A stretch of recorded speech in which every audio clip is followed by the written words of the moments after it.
Вы гражданин своей страны. Борбор Азия аймагында Кыргызстан алгачкылардан болуп дүйнөлүк ОЖП уюму менен кызматташып, ачык өкмөт долбоорун ишке ашыра баштаган өлкө. Долбоордун негизги максаты жарандарды өкмөттүн ишмердүүлүгү менен жакындан тааныштыруу, бюджеттин киреше чыгашалары тууралуу ачык маалымат жана жеткиликтүү мамлекеттик тейлөө менен камсыз кылуу. Башка өлкөлөрдө бул долбоорду ишке ашыруу өкмөттүн же президенттин аппаратына жүктөлгөн. Кыргызстан гана өзгөчөлөнүп, өз алдынча катчылык түзүп, аны ОБС уюму каржылап берүүгө макул болгон. Акыркы күндөрдө КТ Мобайл уюлдук операторуна байланыштуу чыр-чатактан улам ачык өкмөт долбоорунун катчылыгынын төрагасы Иманкадыр Рысалиев кызматынан кетти. Бүгүнкү ачык өкмөт улуттук форумунун 6-жыйынында катчылыкты таптакыр жоюп, функциясын өкмөттүн аппаратына өткөрүп берүү демилгеси көтөрүлдү. Нужен ли нам секретариат, который таким бизге образом... ушундай өзүнчө жетекчиси дайындалган катчылыктын кереги барбы деген суроо туулуп жатат. Бул негизги өкмөттүн милдети. Жарандык коом жөн гана өкмөткө жардам берип жатат. Өкмөттүн аппараты бул долбоорду башкарышы керек. Эгер кызматкерлер жетишпей жатат десе, анда президенттин аппаратына бериш керек. Себеби алардын колунда реалдуу бийлик бар болгондуктан баары угуп милдеттерин так аткарат. Бизге ортодогу артык баш органдын эмне кереги бар? Донорлор секретариатка кызматкерлерди тандап алып, акчасын төлөп иштетип жатышат. Биз барып катчыга айтабыз. Катчылыктын кызматкерлери өкмөттүн аппаратына айтышат. Аппарат министрлерге жана мекеме башчыларына тапшырма берет. Ошондуктан катчылыкты жоюп, милдеттин өкмөттүн аппаратына өткөрүп бериш керек.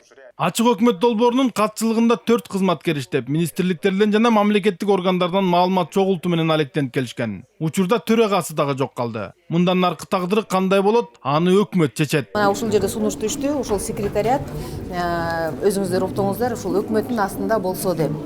Эми муну албетте биз болсо өзүбүз бул жерде рекомендация алдык. Эми премьер-министр менен дагы талкуулашыбыз керек. Анткени кандай тартипте болот, өкмөттүн астында болсо, демек буга каржылоо керекпи, ким болот, же болбосо бизде өкмөттө иштеп аткан эле адамдарга жүктөйбүзбү бул милдетти. Аны талкуулайбыз. Анан июнь айында форум чогулганда бир мындай сунуш катары айтылат го дейм да. Жыйындын жүрүшүндө мамлекеттик органдар ачык өкмөт долбоору талап кылган маалыматтарды өз убагында бербей, иш-чаралар өз мөөнөтүндө аткарылбай жаткандыгы айтылды. Себеби өкмөт мүчөлөрү менен мекеме жетекчилери катчылыкта иштеген жаш эксперттерди теңине алышпайт. Мына ушундан улам дагы катчылыктын функциясын өкмөттүн же президенттин аппаратына өткөрүп берүү зарылчылыгы чыгып жатат дейт улуттук форумдун тең төрагасы. Если, например, донор тандап алган жаш консультанттарды кайсы мамлекеттик орган укмак эле. Ошондуктан кадыр бартуу, салмактуу министрлер жана башка өкмөт мүчөлөрү сөзүн уга турган жетекчи керек. Учурда бизде 50 иш-чара болсо, анын 10 эле өз мөөнөтүндө аткарылып жатат. Бул өкмөттүн тапшырмасын аткарбай жатышат деген сөз. Бул аткаруу бийлигин сыйлабастыкка жатат. Өзүлөрү кеңешип кабыл алган нерселерди өзүлөрү аткарбай жатат. Демек административдик ыкманы колдонгондон башка арга жок. Ошондуктан ачык өкмөт долбоорун өкмөт башчынын алдында иштеген адам башкарып, кайсы министр тапшырманы аткарбай жатса, дароо премьер-министрге кирип айтып турушу керек.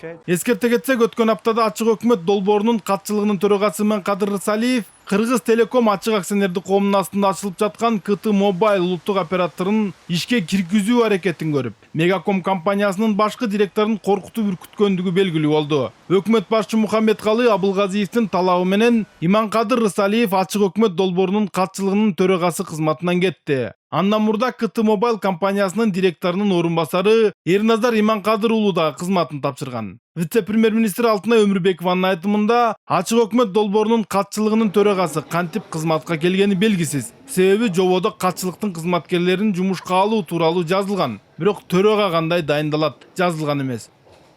Болот Абжапаров, Талас Аманбеков, 5 канал.